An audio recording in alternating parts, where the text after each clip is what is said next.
What's up everybody, I'm Seth Fowler and today I'm reviewing a shoe that I really wish had been done a little bit better, and that's the AJ1 First Class Flight.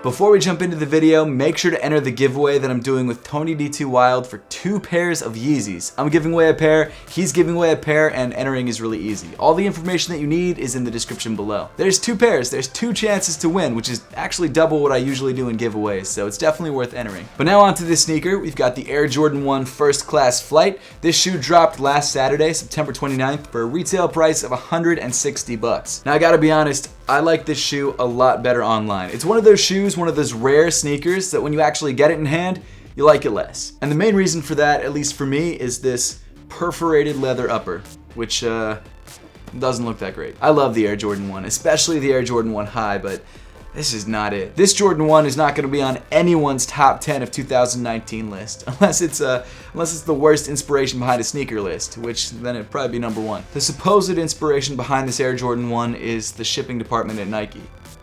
So, when I first heard about this shoe a couple months ago, I didn't think that the inspiration was actually the shipping department. What I heard was that this was actually inspired by Jordan's first class tickets that he would use to get from game to game, which to be honest, makes a little bit more sense. And also something that kind of took me by surprise was the description that was used on the sneakers app, saying that this shoe was apparently inspired by luxury, which again makes you think of the First Class Flight. But there are details all around it, like this recycling logo on the medial side, or recycling 23 logo, it's sort of a play on there, it doesn't matter. And then his signature on the lateral side that really confirms the idea that this is probably inspired by a package or some sort of mailer envelope, which sucks because that inspiration kind of sucks. Now to be fair, if you're going to base something off the shipping department or off packages, I think there are a lot cooler ways that you could have done this sneaker, but a perforated, crumpled white leather upper would not be the first thing that would come to my mind. So with that out of the way, let's jump right into the sneaker itself, and as I just mentioned, the entire upper is covered in this perforated, crumpled white leather. I definitely think that this perforated leather choice was the weakest decision on the entire shoe. I get that it probably looks like whatever the inspiration was or whatever mailer they were thinking of,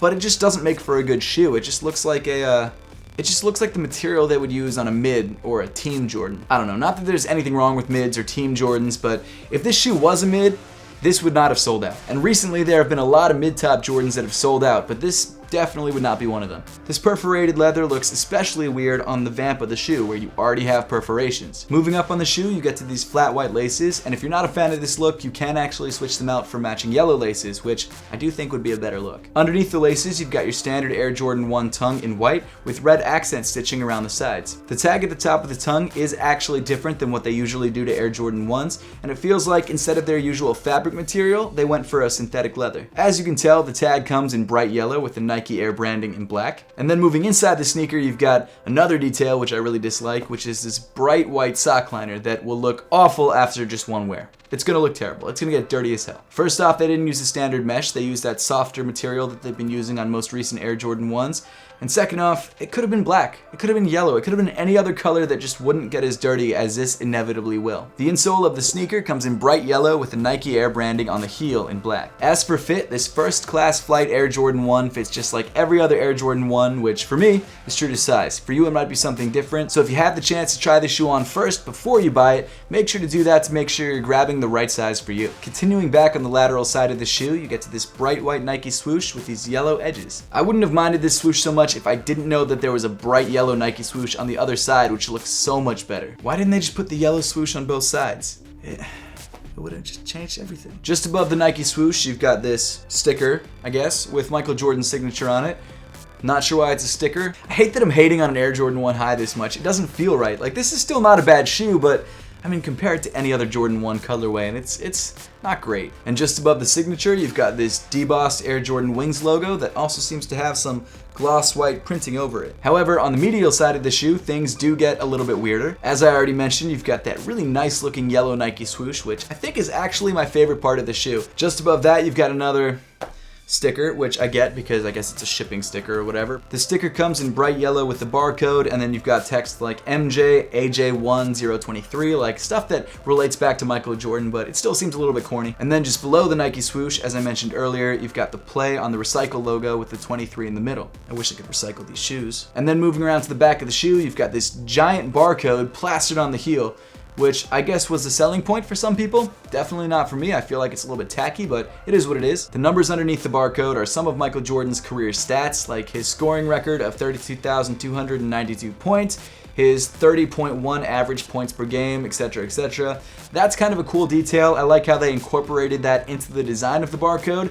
I just wish they didn't have the barcode there. To be fair, this whole review is just my own opinion. I don't love this shoe. You might love it. Just because I don't like this shoe doesn't mean that you can't like the shoe too. No shade towards the designers at Jordan Brand. I think that they do a great job. This is just not one of my favorite shoes that they've made. Then moving down on the shoe, you get to your bright white Air Jordan 1 midsole and your bright yellow outsole. Like I just said, this shoe isn't my thing, and it's definitely not something that's staying in my collection. That said, if you like the shoe, that's great. My opinion shouldn't affect whether you like it or not. But on a different note, if I had the chance to do this shoe differently, I would get rid of the perforated leather. I would make this Nike swoosh yellow. I would embroider some of the details, not all of them. I'd scrap some of them. And I would just let it be a clean yellow and white Air Jordan 1 that maybe has the shipping inspiration. I don't care. That doesn't really affect the look of the sneaker too much.